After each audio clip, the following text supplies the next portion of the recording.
इमरान खान हूं। एक खबर ये आई कि इमरान खान साहब को एक मरतबा फिर पेशकश की गई है कि आप डील कर लें, खामोशी इख्तियार करें, पाकिस्तान से बाहर चले जाएं अपना इलाज करवाने के लिए, आपको तिब्बी बुनियादों के ऊपर पाकिस्तान से बाहर भिजवा देते हैं।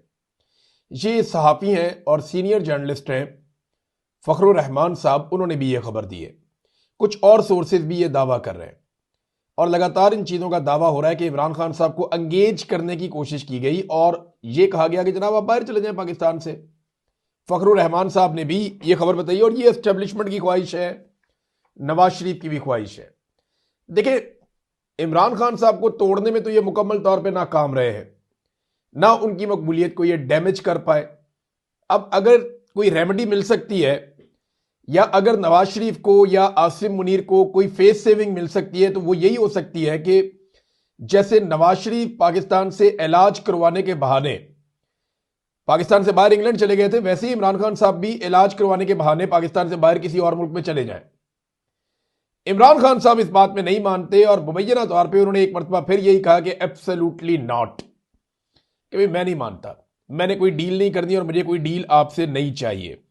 तो ये बार बार डील जाती क्यों है इमरान खान के पास? कभी अमेरिका से बंदे बुला के इमरान खान के पास भेजते हैं, कभी कहीं और से बंदे बुला के इमरान खान के पास भेजते हैं, कभी उसको बराह रास्त डील देते हैं, कभी गिरफ्तारी से पहले उसको डील ऑफर करते हैं, कभी गिरफ्तारी के बाद उसको डील ऑफर करते हैं। और अब हाल ही में एक नई डील का भी इंकशाफ हो रहा है और ये 2-3 सोर्सेज ने यह दावा किया कि इमरान खान साहब को फिर डील दी गई और उन्होंने कहा जी मैं नहीं करता, उन्होंने इनकार कर दिया। वो कहते हैं मैंने नवाज शरीफ नहीं बनना। देखिए, नवाज शरीफ की जान कैसे छूटती है।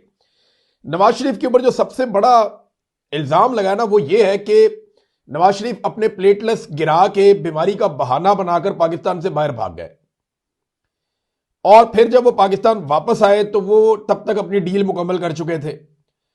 तो वो 4 हफ्ते का कहकर गए थे और 4 साल गुजार कर नवाज शरीफ साहब पाकिस्तान वापस आए और 50 रुपए के स्टाम्प पेपर के ऊपर पाकिस्तान से वो बाहर गए थे।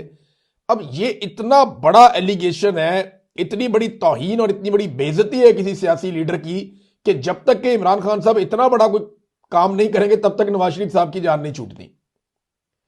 तो अब उन्हें लगता है कि हम बार बार ऑफर करें तो शायद किसी जगह पे जाके इमरान खान साहब मान जाएं। अगर इस खबर को देखें तो फिर तो यही वो ख्वाहिश है उनकी कि कुछ ना कुछ करके इमरान खान साहब को इस पे मना लें।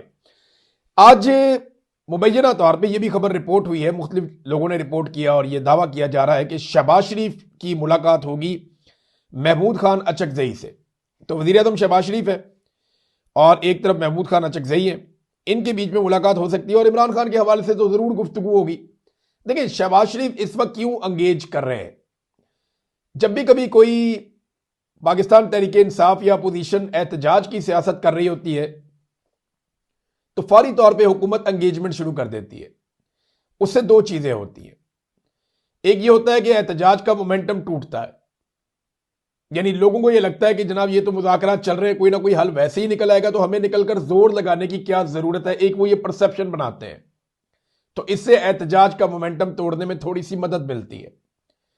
दूसरा, हुकूमत ये एक इखलाकी बर्तरी हासिल करने की कोशिश करती है और अपनी गवर्नमेंट को लिजिटिमेट बनाने की कोशिश करती है कि देखें जनाब हमारी यहां पे हुकूमत मौजूद है, हम जायज हुकूमत है, हम बातचीत भी कर रहे हैं अपोजिशन के साथ। हालांकि ये हुकूमत तो हुकूमत में होनी नहीं चाहिए थी, इनकी तो अपोजिशन भी नहीं बनती थी बेचारों की। 17 सीटों वाले तो कुछ चौथी नंबर की, तीसरी नंबर की इनकी पॉलिटिकल पार्टी बननी थी अगर सही इलेक्शन रिजल्ट्स के मुताबिक ये असेंबलियां कायम होती तो। बहरहाल ये हर मरतबा ऐसा होता है, इस मरतबा भी ऐसा हो रहा है। तो एक तरफ मुज़ाकरात कहा जा रहा है जी, मुज़ाकरात होंगे, बातचीत होगी और बातचीत होनी चाहिए, और दूसरी तरफ क्या हो रहा है? क्रैकडाउन। इस वक्त पंजाब में भी क्रैकडाउन जारी है और सिंध में भी क्रैकडाउन जारी है। बड़े पैमाने पर पाकिस्तान तहरीक इंसाफ के लोगों को गिरफ्तार किया जा रहा है और बड़ी खामोशी से क्रैकडाउन हो रहा है। खबरों के अंदर आपको पता है मीडिया बताता नहीं है कि पीटीआई के ऊपर क्रैकडाउन हो रहा है।